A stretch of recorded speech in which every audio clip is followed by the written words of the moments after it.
So every time we do this, right before the period's over, I see Jay Peckham walking towards me, and it's usually happy or that.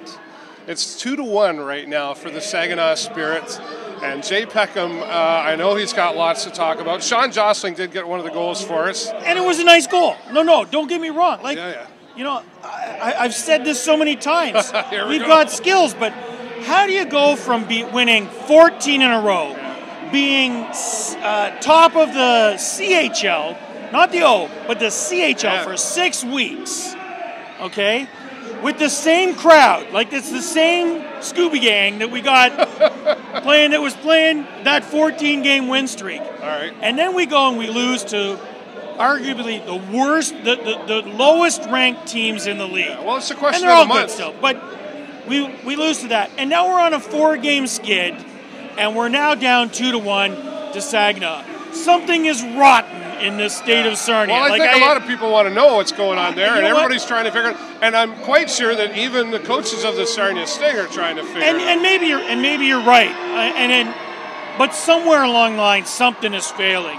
And you can't put it all on the guys. They got skills.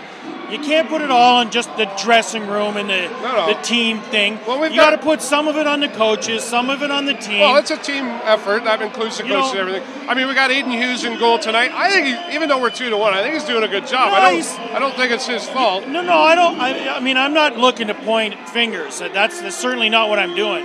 But you know what? He had an opportunity to, arguably keep us in the game, and he let one or two by that were. The second was not great. I mean, they were not great, But in his defense, he had no defense. That was a problem.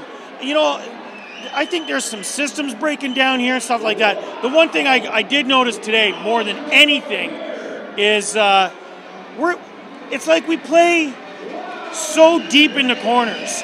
It's like, I used to coach basketball. And my guys, or my girls, either way, if they found themselves in the corners, that's bad news. That's not where you want to be. We can't score from the goal line. You can't count on the wraparound every single time you go to the net.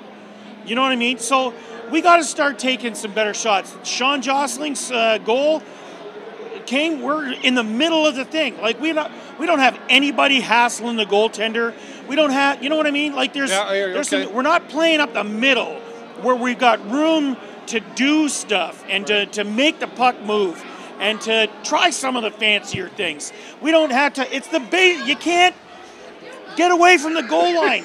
The last time Saginaw scored on us, because we stranded 4 guys behind their net. All right, Jay Peckham, he's out of control. We could just do a whole show during the whole game with Jay Peckham on there. Yeah, well, we did, we'll say real quickly, we saw Darian Hatcher. Looked like he was maybe going to come off the bench there for a minute. And rightfully so. There were a couple of really bad offside calls. 2 in a row. And, I mean, it's amazing how they can sometimes really make the difference in the course of the game. Right. They just change the whole feel of it, It's nuts. All right. We're still here, though. It's 2-1. That's why there's 3 periods, right? 3 periods. So that Jay Peckham is able to, bring the heart monitor down. Want to be able to sleep at night. That's what happens. All right. 2-1 in favor of Saginaw Spirit. We'll be back here second period with the updates. Follow us everywhere at TVSN World. And I really didn't have to say a whole lot that time. Thanks, Jay. Really appreciate it. Anytime. I'm David Burrows, broadcasting for the Video Show Network, and my exciting friend, Jay Peckham. Go Sting, go! We'll talk to you soon.